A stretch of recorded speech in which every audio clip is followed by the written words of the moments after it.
దేవునికి మహిమ కలుగును గాక. ఈ రోజున ప్రపంచవ్యాప్తంగా మట్టల ఆదివారం పామ్ సండే జరుపుకుంటున్నాం. ప్రతి పండగ వెనుక ఒక ఆత్మీయ అర్థము మర్మము దాగి ఉన్నాయి. బైబిల్ గ్రంథం అంతా కూడా ప్రవచనాల పుస్తకం.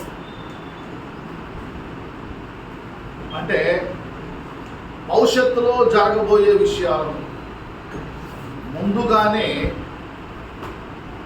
దేవుడు తన ప్రవక్తలు తాను ఏర్పాటు చేసుకున్న కొంతమంది భక్తుల ద్వారా ఆయన ప్రజలందరికీ తెలియజేస్తూ ఆ తెలియజేసిన మాటలను గ్రంథస్థం చేయించి దానిని భద్రపరిచి మన వరకు కూడా ఆ బైబిల్ గ్రంథాన్ని దేవుని వాక్యాన్ని మన వరకు కూడా అందేలాగా దేవుడు సహాయం చేస్తూ వచ్చాడు. తద్వారా ప్రపంచంలో ఏం జరగబోతా ఉంది, ఏం జరుగుతుంది అన్న విషయాలు దేవుని బిడ్డలమైన మనకి దేవుడు బయలుపరిచాడు. దేవునికి స్తోత్రం.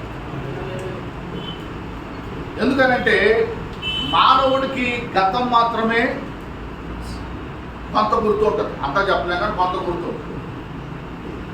వర్తమానం ఎలాగో మనకు తెలుసు, భవిష్యత్తులో ఏం జరగబోతుందో మనకు తెలియదు. భవిష్యత్తును కూడా చూడగలిగిన వాడు, భవిష్యత్తులో కూడా ఏం జరగబోతుందో చెప్పగలిగిన వాడు, సర్వజ్ఞానము కలిగిన వాడు, సర్వ సృష్టికర్త దేవుడు ఒక్కడే.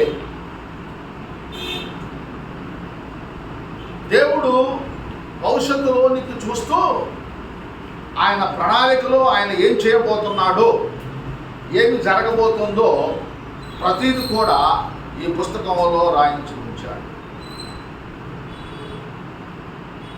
మన వాళ్ళు కాలజ్ఞానం అంటారు, ఎస్కటాలజీ అంటే భవిష్యత్తులో జరగబోయే విషయాలు ముందుగానే తెలియజేసేటువంటి పుస్తకం. ఈ మట్టల ఆదివారం గురించి కూడా ఆనాడు అంటే యేసుక్రీస్తు ప్రభువారు ఈ భూమి మీద పుట్టక ముందు జకర్యా అనే ఒక భక్తుని ద్వారా యేసుక్రీస్తు ప్రభువారు ఎటువంటి వాహనాన్ని ఉపయోగిస్తాడు అన్న సత్యాన్ని ఆయన రాసుకొచ్చాడు. జకర్యా గ్రంథంలో 9వ అధ్యాయంలో 9వ వచనంలో ఒక మాట ఏమిటంటే, ఏదైతే ఒక చదవండి. సియోను కుమారి, చదవండి జకర్యా 9:9. సియోను నివాసులారా బహుగా సంతోషించుడి, యెరూషలేము నివాసులారా ఉల్లాసంగా ఉండుడి. నీ రాజు నీతిపరులను రక్షణ గలవాడును ధీరుడై గాడిద పిల్లను ఎక్కి నీ యొద్దకు వచ్చున్నాడు.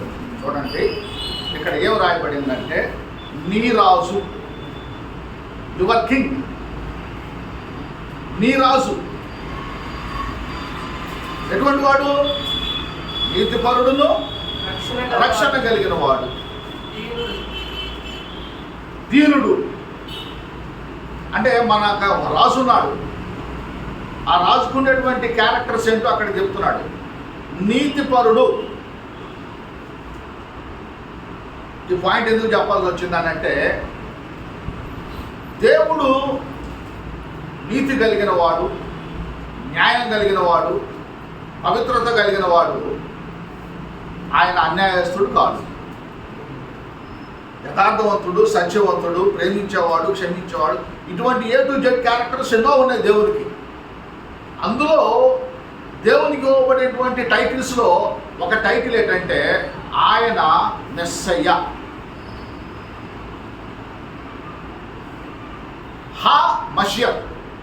హా మషియహ్ అంటే అనాయింటెడ్ వన్, అభిషిక్తుడు, క్రీస్తు, క్రిస్టోస్ అనే మాటలు వ్రాయబడ్డాయి. ఒక వ్యక్తిని మనం రాజుగా చేయాలనంటే సాధారణంగా రాజు అనగానే ఏదైనా ఒక పిక్చర్ మీరు ఊహించుకోండి. ఆ రాజుకి తల మీద ఏముంటుంది? కిరీటం ఉంటుంది, క్రౌన్. యేసుప్రభు వారి కిరీటం ఉందా? లేదు. ఉందా? తర్వాత చేతిలో ఆయనకి ఒక రాడ్, కర్ర ఉంటుంది. అంటే ఈ లోకంలో ఆ రాడ్ అనేది, ఆ కర్ర అనేది ఏంటంటే అధికారానికి సూచనగా ఉంటుంది. యేసుప్రభు వారు కర్రల కత్తులు పట్టుకొని రాలేదు, వచ్చాడా? మూడవది, రాజుగారికి ఒక సింహాసనం ఉంటుంది, ఉంటుందా లేదా? థ్రోన్, ఒక సింహాసనం ఉంటుంది.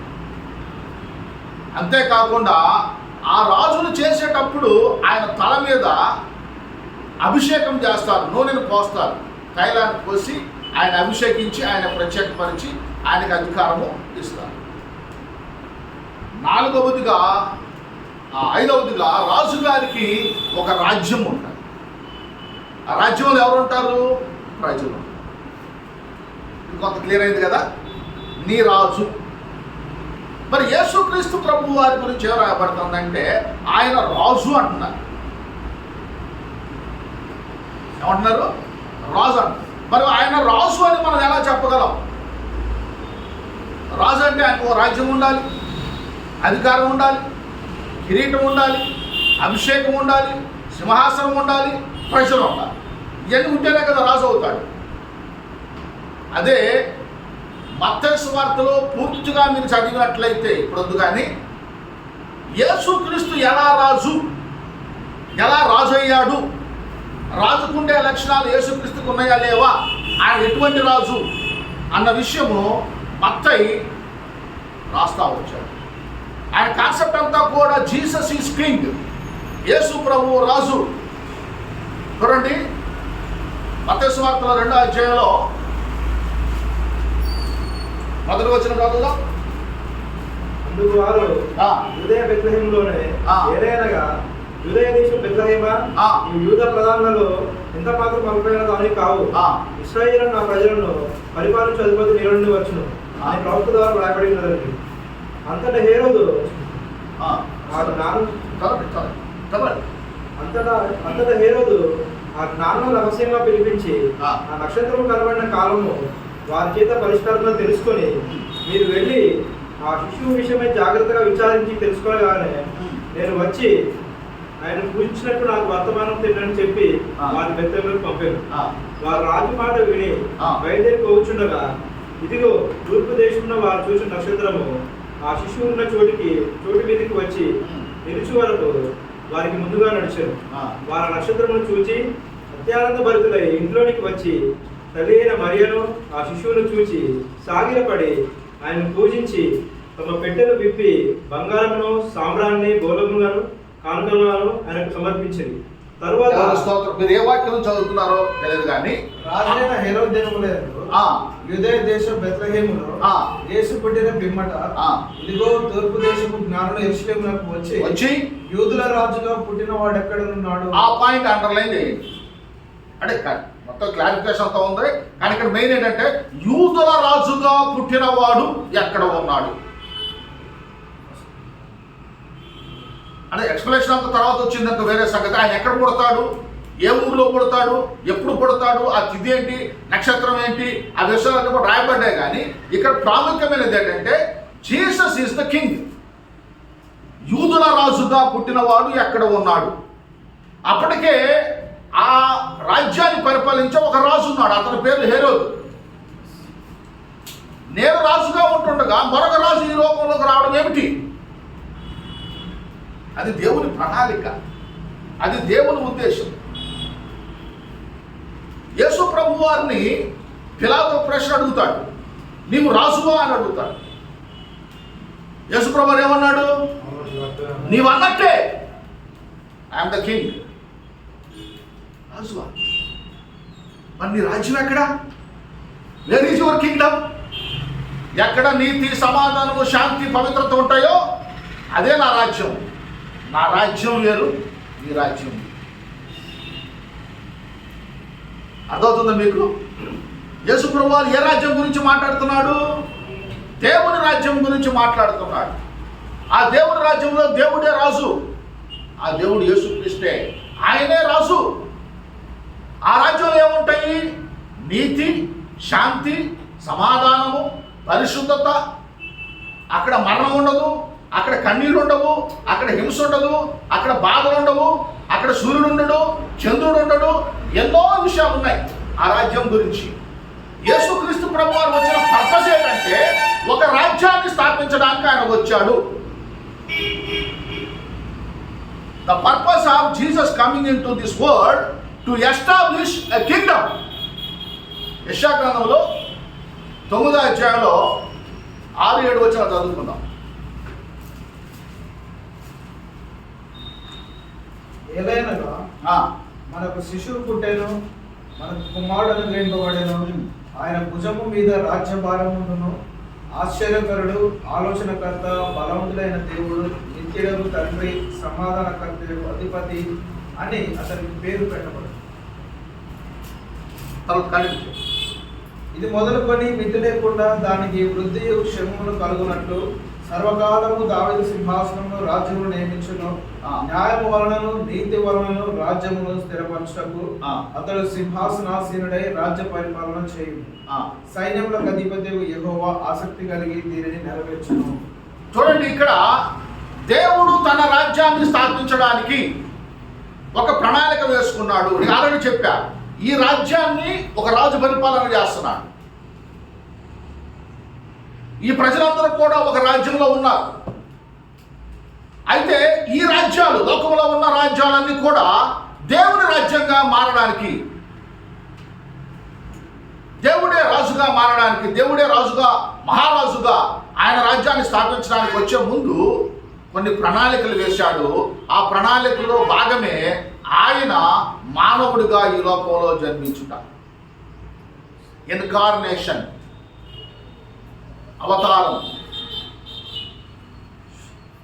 అవ అంటే కిందికి రావడం, అవతారం. కిందకు వచ్చాడు ఆయన. ఎక్కడి నుంచి వచ్చాడు? పరలోకము నుండి. 3 లోకాలు ఉన్నాయి, పరలోకము, భూలోకము, పాతాళ లోకము. ఆ పరలోకము నుంచి ఈ భూమి మీదకి రావడానికి, భూలోకానికి రావడానికి ఆయన ఒక ప్రణాళిక వేశాడు. ఆ ప్రణాళికలోనే యేసుక్రీస్తు యొక్క జీవితం ఉంది. యేసుక్రీస్తు దేవుడు, అలాగనే దేవుని కుమారుడు. ఆ దేవుడు కుమారుడుగా ఈ లోకంలోనికి వచ్చాడు. కుమారుడు అనగా కుచితాన్ మానతీయ కుమారః అంటే అంటే చెడ్డ గుణాలు. చెడ్డ గుణాలను చంపి మంచి గుణాలను ప్రసాదించేవాడు కుమారుడు. నువ్వు నేను కూడా కుమారులమే, కానీ మనం చెడ్డోళ్ళం. కానీ దేవుని కుమారుడు అటువంటి వాడు కాదు. ఆయన ఈ లోకంలో ఉన్నప్పుడు ఆయన ఏం చెప్పాడు? నాలో పాపం ఉన్నదని మీలో ఎవడైనా రుజువు చేయగలడా, స్థాపించగలడా? Everlasting question. ఆనాడు నుంచి ఈనాడు వరకు కూడా యేసుక్రీస్తులో పాపం ఉన్నది అని ఎవరు రుజువు చేయలేకపోయారు. ఏదో నోటి మాటలతో మాట్లాడడం తప్పనిచ్చి ప్రూవ్ చేయలేకపోయారు. ఎందుకంటే Jesus is a holy son of God. లూకా సువార్తలో మొదటి అధ్యాయంలో 36-37 వచనాలు జరుగుతుంది. మరియు నీ బంధువురాలు ఎలిజబెత్ కూడా తన వృద్ధాప్యమందు కుమారుని గర్భం ధరించి ఉన్నది. గొడ్రాలన్న ఆమెకు ఇది 6వ మాసము. దేవుడు చెప్పిన ఏ మాటనైనా నిరర్ధకం కాలేదని ఆమెతో చెప్పాను.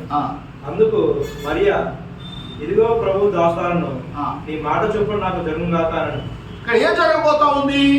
యెషయా భక్తుడు చెప్పాడు. యెషయా గ్రంథంలో 7వ అధ్యాయంలో 14వ వచనంలో ఏం చెప్పాడు? ఇదిగో కన్యక గర్భవతి ఒక కుమారుని కనును, అతనికి ఇమ్మానుయేల్ అనే పేరు పెడతారని 700 సంవత్సరాల క్రితం, అంటే యేసుక్రీస్తు పుట్టక ముందే దేవుడు యేసుక్రీస్తు అని ఆయన ఈ లోకంలోకి వస్తున్నాడు. ఆయనకి ఏ పేరు పెట్టాలో కూడా, ఆయన ఎక్కడ పుడతాడో కూడా ముందుగానే దేవుడు భవిష్యత్తును ఎరిగిన వాడు కాబట్టి ముందుగానే జనాలను ప్రిపేర్ చేయడానికి ప్రవక్తల ద్వారా ఈ విషయాన్ని 700 సంవత్సరాల క్రితం ముందే చెప్పాడు. ఈ దేవదూత గాబ్రియల్ వచ్చింది. చదవండి 34 వచనం చదవండి. అందుకు మరియా ఆ, నేను పురుషుని ఎరగని దామనే అది. ఇదేలాగో జరుగునని దూతతో అనగా ఆ, దూత పరిశుద్ధాత్మ నీ మీదికి వచ్చును, ఉమ్. సర్వోన్నతుని శక్తి నిన్ను కమ్ముకొనును గనుక ఆ. పుట్టబోవు శిశువు పరిశుద్ధుడై దేవుని కుమారుడు అనబడును. దేవునికి స్తోత్రం. ఆయన పరిశుద్ధుడు, దేవుని కుమారుడు. ఆయన ఎలా పుట్టాడు? దేవుని యొక్క శక్తి కన్యను ఆవరిస్తుంది, ఆమె గర్భవతి అవుతుంది, ఆమె ద్వారా ఈయన పుడతాడు. మీరు ఏమనుకోకపోతే ఒక మాట చెప్తా. దేవుడు పుట్టడానికి సీమెన్, వీర్యం అవసరం లేదు. మళ్ళీ చెప్తా పాయింట్. దేవుడు మనిషిగా పుట్టడానికి, మనం పుట్టడానికి స్త్రీ పురుషుల కలయిక కావాలి, అండం కావాలి, అలాగనే బీజం కూడా కావాలి. కానీ దేవుడు పుట్టడానికి ఈ అవసరం లేదు. ఎందుకంటే ఆయన సర్వశక్తిమంతుడు. అవసరమైతే ఈ గోడల నుంచి కూడా పిల్లలు ఆయన పుట్టించగలడు. Nothing is impossible with God. మొట్టమొదటి నువ్వు తెలుసుకోవాలి. నీకు తెలియదు ఏంటంటే నీకు తెలియదు నీకు. అందుకని కన్ఫ్యూజ్ అవుతున్నా యేసుప్రభు జన్మ గురించి. ఏమైంది? ఆయన పుట్టబోయే కుమారుడు పరిశుద్ధుడు, దేవుడి కుమారుడు అనమాట. తర్వాత చదవండి.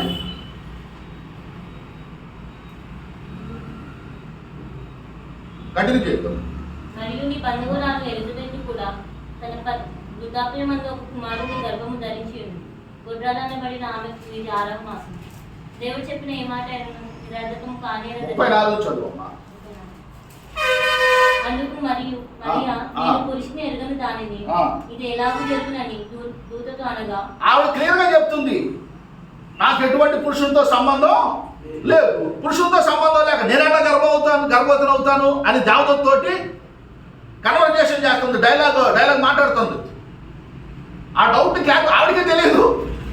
ఆ డౌట్ క్లారిఫై చేసుకుంటుంది. అప్పుడు ఆ దేవత ఏం చెప్తున్నాడు? పరిశుద్ధాత్మ నీ మీదకి పరిశుద్ధాత్మ నీ మీదకి వచ్చును. పరిశుద్ధాత్మ దేవుని ఆత్మ, దేవుడు ఆత్మస్వరూపి కాబట్టి ఆయన శక్తి నీ మీదకి వస్తుందా? చదవం. సర్వోన్నతుని శక్తి నిన్ను కమ్ముకొనును. పవర్, దేవుని యొక్క శక్తి నిన్ను కమ్ముకుంటుంది. కమ్ముకున్న తర్వాత ఏం జరుగుతుంది? కనుక పుట్టబోవు శిశువు పరిశుద్ధుడై దేవుని కుమారుడు అనబడును. తర్వాత మరియు నీ బంధువురాలు ఎలిజబెత్ కూడా తన వృద్ధాప్యమందు ఒక కుమారుని గర్భము ధరించి. ఆవిడ కూడా ఎలాగ ప్రెగ్నెంట్ అయింది? ఆవిడ వృద్ధాప్యంలో, అంటే పిల్లలు పుట్టనటువంటి వయసు. ఆమె కూడా గర్భవతి అయింది. ఆవిడకి ఎలా జరిగింది? దేవుడు చేసిన ఒక అద్భుతం. అది కూడా ఒక అద్భుతమే. బైబిల్లో చాలా మంది గొడ్రాళ్ళు ఏజ్ అయిపోయిన తర్వాత, మెనోపాజ్ దాటిపోయిన తర్వాత, పిల్లలు పుట్టిన సమయంలో వాళ్ళు పిల్లల్ని కన్నారు. ఎలా కన్నారు? ఇది ముహూర్తుగా దేవుడు వాళ్ళని సిద్ధపరిచి వాళ్ళని మనకి మాదిరిగా ఎగ్జాంపుల్గా ఉంచాడు. దీనికి ఎగ్జాంపుల్ ఒకటే, ఇదిగో జకర్యా ఉన్నాడు కదా, ఆయన భార్య కూడా వృద్ధాప్యమందు, ముసలితనములో. ముసలి ఏ ఏజ్ అంటాము? ముసలి ఏమంటాము? సాధారణంగా ఎన్ని సంవత్సరాలు అంటాం? అంటే దాదాపు ఇంకా పిల్లలు పుట్టే వయసు. ఆ టైంలో ఆవిడ గర్భవతి అయింది. ఇదే నీకు గుర్తు అని ఆవిడకి ప్రూఫ్ ఇచ్చాడు దేవదూత. తర్వాత చదువుదాం. మత్తయి సువార్త 1వ అధ్యాయము 16వ వచనం. యాకోబు మరియ భర్త యోసేపును కనెను. ఆమె యందు క్రీస్తు అనబడిన యేసు పుట్టెను. ఇట్లు అబ్రహాము మొదలుకొని దావీదు వరకు తరములన్నీ 14 తరములు. 16వ వచనం చదువుతున్నావా? చదువు. 17 చదువు. ఇట్లు అబ్రహాము మొదలుకొని దావీదు వరకు తరములన్నీ 14 తరములు. దావీదు మొదలుకొని యూదులు బబులోను కొనుక్కోబడిన కాలము వరకు 14 తరములు. బబులోను కొనుక్కోబడినది మొదలుకొని క్రీస్తు వరకు 14 తరములు. అంటే ఏ తరములో ఆయన పుడతాడు? తరాల యొక్క వ్యత్యాసం. అసలు ఆదిలో ఉన్న మొట్టమొదటి మనిషి దగ్గర నుంచి ఆ మనుషులు ఏ మనుషులోంచి ఏ మనిషి వచ్చాడు, ఏ మనిషిలోంచి ఏ మనిషి వచ్చాడు, ఏ మనిషిలోంచి యేసుక్రీస్తు ప్రభు వస్తాడు, ఏ వంశంలో పుడతాడు అన్న విషయం కూడా స్పష్టంగా దేవుడు ముందుగానే రాసించాడు. ఏ కన్ఫ్యూజన్ అక్కర్లేదు. ఏ వంశంలో పుడతాడని ఉంది? ఆయన దావీదు వంశంలో పుడతాడని ఉంది. ఆయన దావీదు కుమారుడిని అనబడతాడు. దావీదుకి డైరెక్ట్ కొడుకు కాదు, కానీ ఆ వంశంలో పుడతాడు ఆయన. తర్వాత కంటిన్యూ చేయండి. యేసుక్రీస్తు జనన దినం ఎట్లనగా ఆ. ఆయన తల్లి అయిన మరియా యోసేపునకు ప్రదానం చేయబడిన తర్వాత ఆ. వారు ఏకము కాకమునుపు ఆమె పరిశుద్ధ అండర్లైన్ చేయండి. వారు ఏకము కాకమునుపు. బెట్రోతలు మాత్రమే జరిగింది, ప్రధానం మాత్రమే జరిగింది, బెట్రోతలు జరిగింది. యూదుల సిద్ధాంతం ప్రకారం ఏంటంటే బెట్రోతలు ప్రధానం జరిగిందంటే ఇక భార్యాభర్తల కింద డిక్లేర్. వాళ్ళిద్దరూ కలిసి జీవించడానికి ముందు, సంసారం చేయకముందు, వారికి ఎటువంటి లైంగిక సంబంధం లేనప్పుడు, వారు ఏకము కానప్పుడు, వారు ఏకము కాక మునుపు అనే పాయింట్ అండర్లైన్ చేయండి. అక్కడ లూకాసు వార్తలో ఏదైతే గాబ్రియేలుతో చెప్పాడో అది ఇక్కడ నెరవేరుతా ఉంది. ఆ వారేకము కాకముందు ఏం జరిగింది? ఆమె పరిశుద్ధాత్మ వలన గర్భవతిగా ఉంది. పరిశుద్ధాత్మ వలన, not because of human being. మనిషి వలన ఆవిడ గర్భవతి కాలేదు, ఆమె పరిశుద్ధాత్మ వలన ఆవిడ గర్భవతి అయింది. She became pregnant because of the holy spirit. ఆ తర్వాత ఏం జరిగింది? ఆమె గర్భవతి, ఆమె భర్త అయిన యేసేపు నీతిమంతుడై ఉండి ఆమెను అవమానపరిచినొల్లక రహస్యముగా ఆమెను విడనాడ ఉద్దేశించింది. చూడండి, ఈ డిసైడెడ్ టు లీవ్ హర్. ఎవరు? భర్త. ప్రధానం అయింది కదా. వారిద్దరూ ఏకం కాలేదన్న సంగతి యోసేపుకు తెలుసు, మరియమ్మకు తెలుసు. ఇప్పుడు భర్తకే డౌట్ వచ్చింది, ఇదేంటి నేను నా భార్యను ముట్టుకోలేదు కదా, ఆవిడతో నేను సంసారం చేయలేదు కదా, ఆవిడ ఎలాగ ప్రెగ్నెంట్ అయింది అనే డౌట్ ఇతనికి వచ్చు. ఎవరికి ఏం మగాడికే వస్తుంది డౌట్. అప్పుడు ఇదంతా వద్దులే, ఇంకా ఆయన నేను బాధ పెట్టి చంపేయడం ఎందుకు, బాధ పెట్టడం ఎందుకు, రహస్యంగా ఆవిడ్ని వదిలేద్దామని చేశాడు.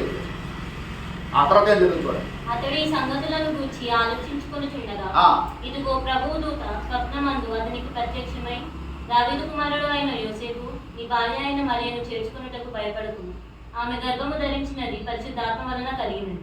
ఆమె యొక్క కుమారుని కనును తన ప్రజలను వారి పాపముల నుండి ఆయన రక్షించును గనక ఆయనకు యేసుని పేరు పెట్టదు అని. దేవునికి స్తోత్రం. యెషయా భక్తుడు ఏదైతే ఇదిగో కన్యక గర్భవతి కుమారుని కన్నని 700 సంవత్సరాల క్రితం ముందుగా జరగబోయే విషయాన్ని దైవ సహాయంతో దేవుని ఆత్మ ద్వారా ప్రేరేపించబడి ప్రవచించాడో 700 సంవత్సరాలు, అది ఇప్పుడేమవుతుంది? ఫుల్ఫిల్మెంట్ అవుతుంది. అది యోసేపుకు తెలియదు కాబట్టి అక్కడ మరియమ్మతో మాట్లాడిన గాబ్రియేలు దూత, మరియమ్మను సిద్ధపరిచిన గాబ్రియేలు దూత ఇక్కడికి వచ్చి భర్తను కూడా ప్రిపేర్ చేస్తున్నాడు. జోసెఫ్ అయిన అతను బయోలాజికల్ ఫాదర్ కాదు యేసుక్రీస్తు ప్రభు వారికి. ఆయన తండ్రిగా పిలువబడ్డాడు. ఒక రకంగా చెప్పాలంటే ఆయన సంరక్షణలో ఈ కుమారుడు ఉన్నాడు. శిశువుగా ఉన్నప్పుడు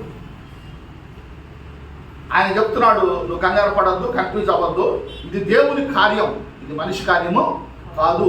ఆమె గర్భవతి అయిన మాట వాస్తవము, కానీ ఆమె మనుషుల వల్ల గర్భవతి కాలేదు, పరిశుద్ధాత్మ శక్తి వలన ఆమె గర్భవతి అయింది. దీన్ని నువ్వు అర్థం చేసుకో అని చెప్పి గాబ్రియేలు దూత ఆయనకు వచ్చి అండర్స్టాండింగ్ ఇచ్చింది. దేవునికి స్తోత్రం. కాబట్టి ఇక్కడ ఏంటంటే ఒక రాజుని ఈ భూమి మీదకి పంపించే ముందు దేవుడు ఏం చేశాడు అన్నమాట, ఈ మనుషులందరూ కూడా ప్రిపేర్ చేస్తున్నాడు. నేను ఎండింగ్లోకి వచ్చాను, నా మెసేజ్ ఎండింగ్లోకి వచ్చింది. యేసుక్రీస్తు ప్రభు వారు రాజు, ఆయన మళ్ళీ రాబోతున్నారు. ఎక్కువ ఎక్స్ప్లెనేషన్ ఆ టైం లేదు, కానీ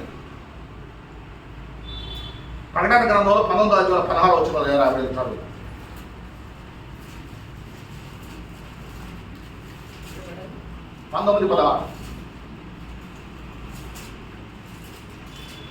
రాజులకు రాజును ప్రభులకు ప్రభువును అను నామము ఆయన వస్త్రము మీదను తొడ మీదను వ్రాయబడి ఉన్నది. దేవునికి స్తోత్రం.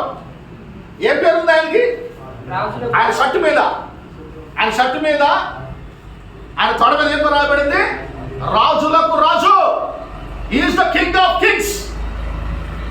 ప్రపంచంలో ఎంతో మంది రాజులనే వాళ్ళు పుట్టారు, వాళ్ళు నశించిపోయారు, వాళ్ళు చనిపోయారు, మట్టిలో కలిసిపోయారు. అలెగ్జాండర్ లాంటి పెద్ద పెద్ద వాళ్ళందరూ కూడా పుట్టి వాళ్ళు మట్టిలో కలిసిపోయి మట్టిలో మట్టి అయిపోయారు. కానీ నీ రాజు రాజ్యము అది నిరంతరము ఉంటుంది. Endless Kingdom. మనుషుల రాజ్యానికి ఒక ముగింపు అనేది ఉంటుంది, కానీ దేవుని రాజ్యానికి ముగింపు అనేది ఉండదు. అటువంటి ముగింపు లేని రాజ్యాన్ని, నిత్య రాజ్యాన్ని స్థాపించడానికే యేసు ప్రభు ఈ లోకానికి వచ్చాడు. ఆయన ఎందుకు వచ్చాడో ఆయనకు తెలుసు, ఆయన ఏం చేస్తున్నాడో ఆయనకు తెలుసు, ఏం చేయబోతున్నాడో కూడా ఆయనకు తెలుసు, ఎందుకంటే ఆయన దేవుడు కాబట్టి. ఆయన స్పష్టంగా చెప్పాడు, శిష్యులకు అర్థమయ్యేలా చెప్పాడు. ఇదిగో నేను యెరూషలేము వెళ్తాను, అందరూ నన్ను పట్టుకుంటారు, నా మీద నిందలు మోపుతారు, నన్ను చంపుతారు, 3వ దినాన తిరిగి నేను మళ్ళీ లేస్తాను. ముందే చెప్పడే లేదా? మరి నువ్వు చెప్పగలవా? అలాగా నెక్స్ట్ మినిట్ ఏం జరుగుతుందో నువ్వు చెప్పగలవా? ఆయన దేవుడు కాబట్టి ఆయన చెప్పాడు. ఆ మాట చెప్పకముందు వాళ్ళని ప్రిపేర్ చేశాడు. ఏం ప్రిపేర్ చేశాడు? నాకు అధికారం ఉంది, నా చేతిలో రాడ్డు లేదని మీరు అనుకోవద్దు, నా దగ్గర ఏముంది? అధికారం ఉంది. పరలోకం మీదను భూమి మీదను నాకు సర్వాధికారము ఇవ్వబడింది.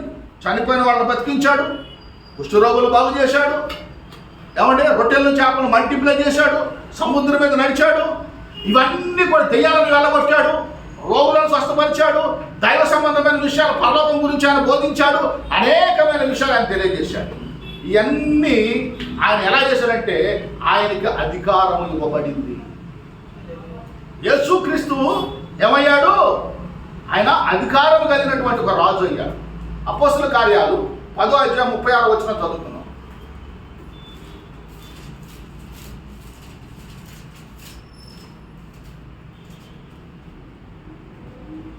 యేసుక్రీస్తు అందరికీ ప్రభు. అది ఆయన ద్వారా దేవుడు సమాధానకరమైన సువార్తను ప్రకటించి ఇశ్రాయేలులకు పంపిన వర్తమానము మీరెరుగుదురు. యోహాను బాప్తిస్మం ప్రకటించిన తరువాత గలిలయ మొదలుకొని యూదయమంతటా ప్రసిద్ధమైన సంగతి మీకు తెలియదు. అదేదనగా దేవుడు నజరేయుడైన యేసును పరిశుద్ధాత్మతోనూ శక్తితోనూ అభిషేకించినది. దేవుడు ఆయనకు తోడైందని కనుక ఆయన మేలు చేయొచ్చు, అపవాది చేత పీడింపబడిన వారందరినీ స్వస్థపరచు, సంచరించుండెను. చాలు. ఇక్కడ ఏంటంటే మనం ఒక విషయం చూద్దాం. యేసుక్రీస్తు అందరికీ ప్రభువు. అందరికీ అనంటే అన్ని దేశాలకి, మనుషులందరికీ.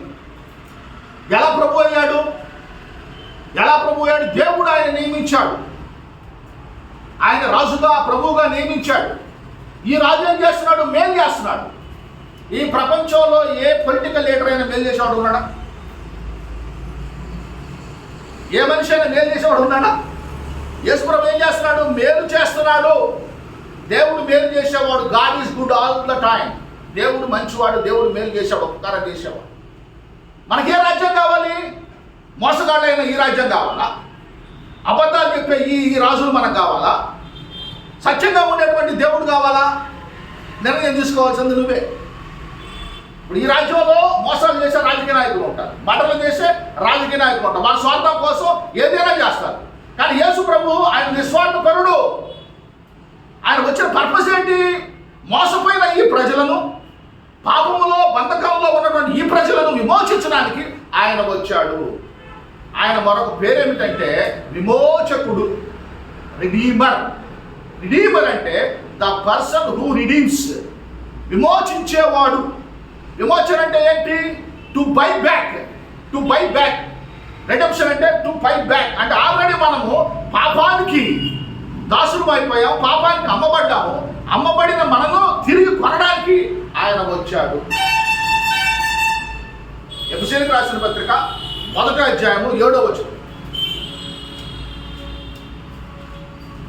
దేవుని కృపా మహాదైశ్వర్యమును బట్టి ఆ యందు ఆయన రక్తం వల్ల మనకు విమోచనము, అనగా మన అపరాధం క్షమాపణ మనకు కలిగి ఉన్నది.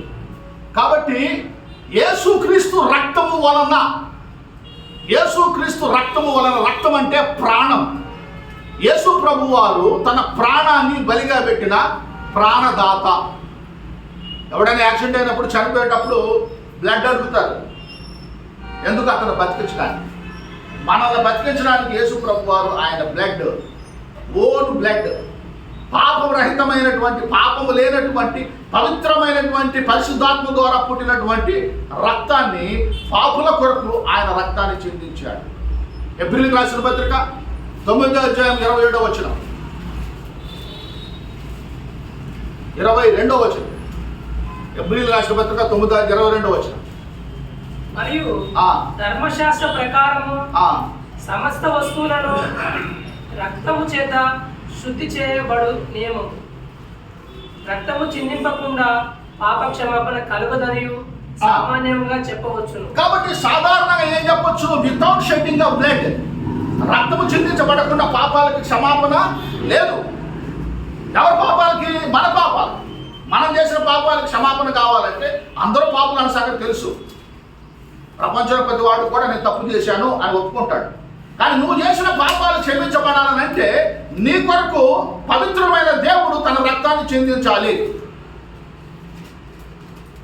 అందుకే యేసుక్రీస్తు ప్రభు వారు వచ్చారు. ఆయన రక్తము వలన ఏం చేశాడు? మనల్ని పాపాలకు క్షమాపణ సంపాదించాడు.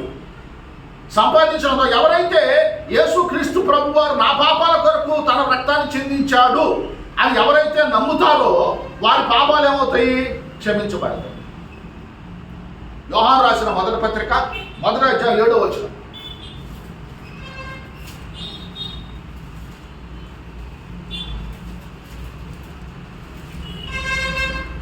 అయితే ఆయన వెలుగులో ఉన్న ప్రకారము మనమును వెలుగులో నడిచిన ఎడల మనము అన్యోన్య సహవాసము గలవారమై ఉందుము. అప్పుడు ఆయన కుమారుడైన యేసు రక్తము ప్రతి పాపము నుండి మనల్ని పవిత్రుడుగా చేయను. ఎప్పుడు నువ్వు పవిత్రపరచబడతావంటే you should have a fellowship with God. దేవునితో నువ్వు అన్యోన్య సహవాసము కలిగి ఉండాలి. దేవునితో నువ్వు స్నేహాన్ని సహవాసాన్ని కలిగి ఉండాలి.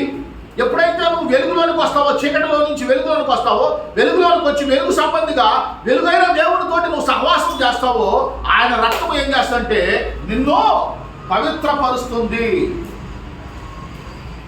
ఇదంతా ఎలా జరుగుతుందంటే బై ఫెయిత్. ఫెయిత్ అనేది కంటికి కనపడదు. దేవుడు మనకు కనబడుతున్నాడా? కంటికి కనపడలేదు. నరకం మనకు కనపడుతుందా? స్వర్గం మనకు కనపడుతుందా? మనకు కనపడని విషయాలు ప్రపంచంలో ఎన్నో ఉన్నాయి. ఆ కనపడినవి, అదృశ్యమైనవి ఉన్నవి అని నమ్మడమే విశ్వాసం. నేను నమ్ముతున్నా 2000 సంవత్సరాల క్రితము బైబిల్లో చెప్పినట్లుగా యూదయ దేశంలో, యూదయ బెత్లెహేములో నజరేయుడైన యేసు అనే ఒక ఆయన పుట్టాడని, ఆయన పరిశుద్ధాత్మ ద్వారా జన్మించాడని, కన్యక గర్భంలో జన్మించాడని, నా పాపాల కోసము ఆయన కలువరి శిలువలో చనిపోయాడని నేను 100% నేను నమ్ముతున్నాను. కాబట్టి ఆయన రక్తము నన్ను పవిత్రపరుస్తుంది. ఎబ్రీ 9:27.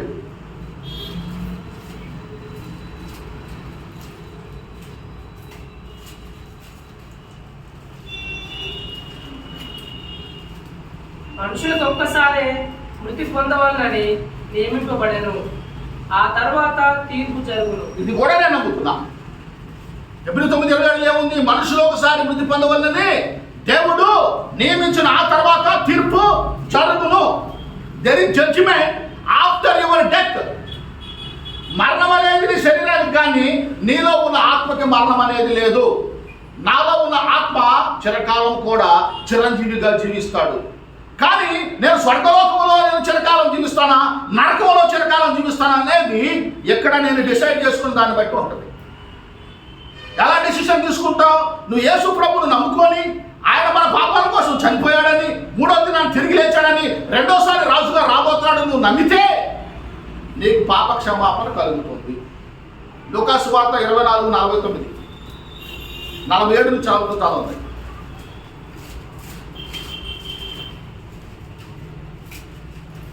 ఈ సంగతులకు మీరే సాక్షులు. ఇదిగో నా తండ్రి వాగ్దానం చేసినది మీ మీదికి పంపుచున్నాను. మీరు పైనుండి శక్తి పొందు వరకు పట్టణంలో నిలిచి ఉండునని వారితో చెప్పాను. 45 కూడా చదువు. అప్పుడు వారు లేఖనములు గ్రహించినట్లుగా ఆయన వారి మనస్సును తెరిచి క్రీస్తు శ్రమపడిన 3వ దినమున మృతుల నుండి లేచిననియు యెరూషలేము మొదలుకొని సమస్త జనములలో ఆయన పేరిట మారు మనసు పాప క్షమాపణయు ప్రకటింపబడుననియు వ్రాయబడి ఉన్నది. కాబట్టి God has to open your eyes. There is no chance. నీకు మనోనేత్రాలని ఉన్నాయి, ఆత్మీయ నేత్రాలు నీ లోపల ఉన్నాయి. ఆ ఆత్మీయ నేత్రాలని తెరవగలిగిన శక్తి దేవునికి మాత్రమే ఉంది. దేవుడు నా ఆత్మీయ నేత్రాలను తెరిచాడు. అందుకే లేఖనాలలో బైబిల్లో రాయబడిన విషయాలను నేను గ్రహించగలుగుతున్నా. నువ్వు గ్రహించలేకపోవడానికి గల కారణం ఏంటి? Devil has blinded your eyes.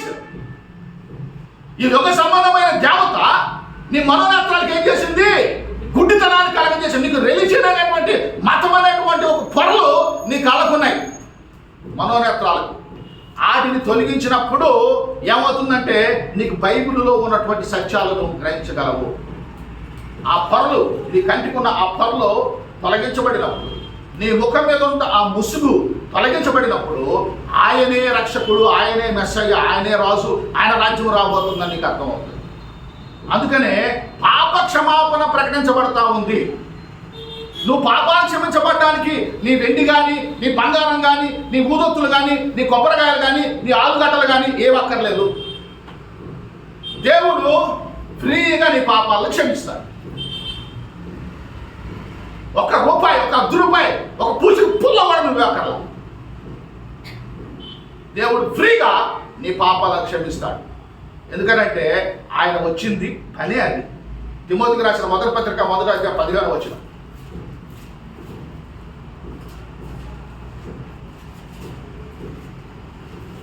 పాపులను రక్షించుటకు క్రీస్తు యేసు లోకములకు వచ్చెను. వాక్యము నమ్మదగినదయు పూర్ణంగీకారములకు యోగ్యమైనదయు అదండి. కాబట్టి ఆయన వచ్చిన పని ఏంటి? ఆయన వచ్చిన పనే పాపాత్ములను మనల్ని రక్షించడానికి వచ్చాడు. ఇప్పుడు నువ్వు రక్షణ పొందాలంటే నువ్వేం చేయాలి? నువ్వు పాపాలు చేసావని ఒప్పుకోవాలి. అలా చేసావు, దానికి నేను మళ్ళీ వీడియోలు రికార్డింగ్ అంతా చేసి రుజువు చేయాల్సిన పని లేదు. ఆల్రెడీ నువ్వు పాపాలు చేసావు కాబట్టి నేను పాపిని. మరి పాపాలు చేసావు ఎక్కడికి వెళ్తారు? స్వర్గలోకానికి వెళ్తారా? ఓహో, ఎన్నో పాపాలు చేసావు, ఎన్నో మంటలు చేసావు కాబట్టి నువ్వు ఇక్కడికి వచ్చేసావు, స్వర్గలోకంలో కూర్చోమని దేవుడు అంటాడా? నరకం ఎవరికి వస్తుంది? మారు మనసు పొందని, పాప క్షమాపణ పొందని, పశ్చాత్తాపడని దుర్మార్గుల కోసము నరకం అనేది రెడీ చేయబడింది.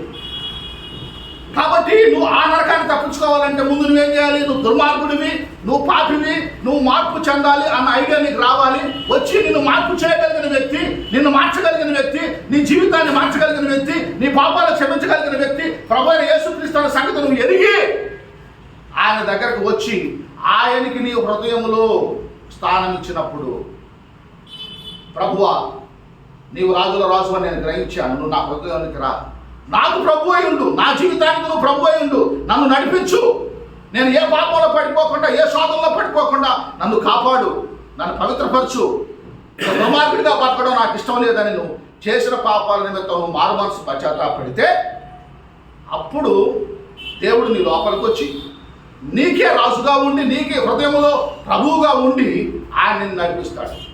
ఇంకా విషయం, దేవుడు ఎప్పుడు కూడా బై ఫోర్స్ రూలింగ్ చేయడండి. బలవంతంగా దేవుడు పరిపాలన చేయడు. నీకు స్వతంత్రం దేవుడు ఇచ్చాడు. నీ పర్మిషన్ లేకుండా నీ లోపలికి దేవుడు రాడు. You have to give permission, you have to invite Jesus into your heart. యేసు ప్రభు వారికి నువ్వు అనుమతి ఇవ్వాలి. ప్రభువా, నువ్వు నా పాపాల కోసం చనిపోవడం నాకు అర్థమైంది, నువ్వు లేకపోతే నేను బ్రతకలేను కాబట్టి నువ్వు ఇప్పుడు నా హృదయంలోకి వచ్చి నాకు ప్రభువుగా ఉండి నన్ను నడిపించు. ఇంతకాలము నా ఇష్ట ప్రకారంగా నేను బ్రతికాను, ఇక ముందు నా ఇష్ట ప్రకారంగా నాకు బతకడం లేదు, ఇష్టం లేదు. నీ ఇష్ట ప్రకారంగా నీతిగా, నిజాయితీగా, పవిత్రంగా బతకాలనుకుంటున్నాను, నాకు సహాయం చేయమని నువ్వు 100% సరెండర్ అయితే తప్పనించి యేసు ప్రభు నిన్ను నరకం నుంచి కాపాడు, నీ పాపాలు క్షమించడు, నీకు రక్షణ లేనే లేదు. ఆయన ఎవరిని బతిలాడు, చెప్తాడు, ఇదిగో ప్రకటించబడుతుంది, సువార్త ప్రకటించబడుతుంది. యేసు ప్రభు మన పాపాల కోసం చనిపోయాడు. చూడండి, కొరింథీయులకు రాసిన మొదటి పత్రిక 15:3-4 వచ్చిన తర్వాత 1 కొరింథీ 15:3-4 వచ్చిన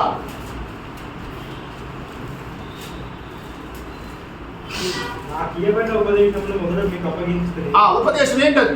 అదేమనగా లేఖనముల ప్రకారము క్రీస్తు మన పాపముల నిమిత్తము మృతి పొందెను, సమాధి చేయబడిను.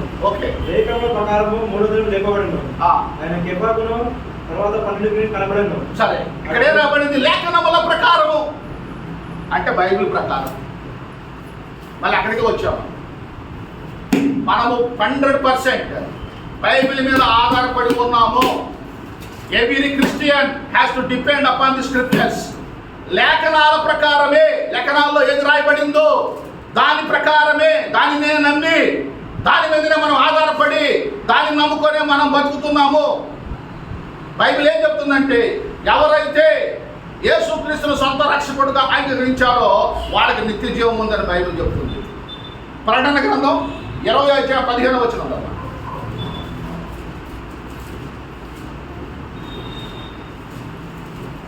ఎవరి పేరైనను ఆ. జీవగ్రంథమందు రాయబడినట్టు కనబడని ఎడల ఆ, వాడు అగ్నిగుండంలో పడవేయబడు. కాబట్టి అగ్నిగుండం అనేది ఒకటి ఉంది. అది నరకాగ్ని. అది యుగ యుగాలు కాలుతూ ఉంటుంది. అక్కడ ఆకలేస్తుంది, అన్నం పెట్టరు. తాగలేస్తుంది, నీళ్ళు ఎవరు. పురుగులు వచ్చి తింటా ఉంటాయి నీ బుర్రని, నేను తింటా ఉంటాయి. అక్కడ నుంచి నీకు విడుదల లేదు. అక్కడ నువ్వు విడుదల, ఆ నరకం నుంచి నువ్వు తప్పించుకోవాలంటే ఇక్కడే నువ్వు నీ బ్రతుకు మార్చుకోవాలి, నీ మనసు మార్చుకోవాలి, నీ జీవితాన్ని మార్చుకోవాలి. ఇదే అనుకూలమైన సమయం, ఇదే రక్షణ దినం. ఈ రోజే నిన్న ఏం జరిగిందో వద్దు, పాస్ట్ అయిపోయింది. ఇప్పుడు నువ్వు ఎందుకు మారు మనసు పొందకూడదు? నువ్వు ఇప్పుడు వచ్చేటప్పుడు దొంగతనం చేసి రావచ్చు, అబద్ధాలు చెప్పి రావచ్చు.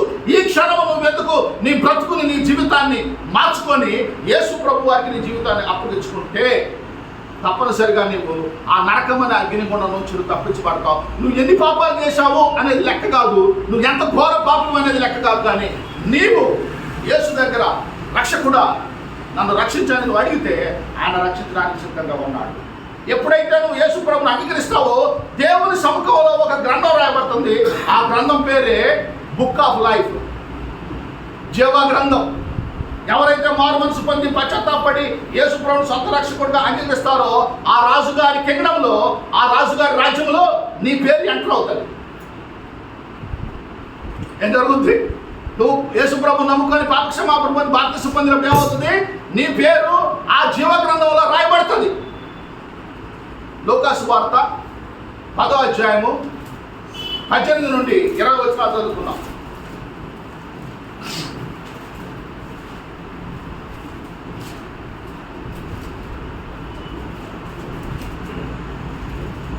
ఆయనను సాతాను మెరుపు వలె ఆకాశం నుండి కొట్ట చూస్తేనే ఆ, ఇదిగో పాపములను తేళ్లను త్రొక్కుటకును శత్రువు బలమంతటి మీదను మీకు అధికారం అనుగ్రహించి ఉన్నాను. ఆ. ఏది మీకు ఎంత మాత్రము హాని చేయదు. ఆ. అయినను దయ్యములు మీకు లోబడుచున్నవని సంతోషింపక మీ పేరును పరలోకమందు రాయబడి ఉన్నవని సంతోషించడానికి వార్త అండర్లైన్ చేసుకోండి. మీ పేర్లు పరలోకమందు రాయబడ్డాయి. పరలోకంలో జీవ గ్రంథం ఉంది. ఆ జీవ గ్రంథంలో మీ పేర్లు రాయబడ్డాయి. నా పేరు కూడా రాయబడింది. దేవుని గారి సాతానికి తెలుసు బర్నబాస్ అనే ఒక వ్యక్తి భూమి మీద ఉన్నాడు. ఆయన దేవునికి ప్రతినిధి, దేవుని ఏజెంటు, ఆయన దేవుడు నమ్ముకున్న దేవుని బిడ్డ. అందుకని శత్రువు బలవంతుడి మీద దేవుడు మనకి ఏం చేశాడు? అధికారం ఇచ్చాడు. అంటే ఈజ్ నాట్ సెల్ఫిష్ కింగ్. రాజులు ఏంటంటే వాడే పరిపాలన చేయాలి, ఇంకొకటి ఛాన్స్ ఇవ్వడు. ఈ దరిద్రపు రాజులు భూమి మీద ఉన్నారు కదా, దరిద్రపు రాజులు. ఈ దరిద్రపు రాజులు ఇంకొకటి సింహాసనం మీద కూర్చోబెట్టరు, ఇంకొకటికి అధికారం ఇవ్వడు. వాడే పరిపాలన చేయాలి. కళ్ళు ఊడిపోయినా, కళ్ళు పోయినా, చెవులు గుడ్డు అయిపోయినా, చెవులు అయిపోయినా, కళ్ళు గుడ్డు అయిపోయినా వాడే సింహాసనం కూర్చోవాలి, వాడే ప్రధానమంత్రి అవ్వాలి, వాడే అంత అవ్వాలి. యేసు ప్రభు సెల్ఫిష్ మ్యాన్ కాదు. ఆయన ఏం చెప్తున్నాడంటే నేను నిన్ను నా సింహాసనం మీద కూర్చోబెడతాను, నువ్వు నాతో కూడా యుగ యుగములు ఏళ్తావు. క్రైస్తవులారా, హల్లెలూయా. ఆయన ఒక్కడే రాజు కాదు, అనేక మంది రాజులను తయారు చేయడానికి యేసు ప్రభు లోకానికి వచ్చాడు. ఆయన ఒక్కడే రాజ్యంలో ఉండడానికి, ఆయన ఒక్కడే పరిపాలన చేయడానికి కాదు, ఆయన అధికారాన్ని మనతో పంచుకుంటున్నాడు. ఈ sharing is authority with us. ఇదిగో నేను నీకు అధికారం ఇస్తున్నా, శత్రువు ఏం కూడా నిన్ను ఏమి చేయలేడు. రోమీయులకు రాసిన పత్రిక 8వ అధ్యాయము 14 నుంచి 17 వచనాలు చదువుకొని ముగించుకున్నాం.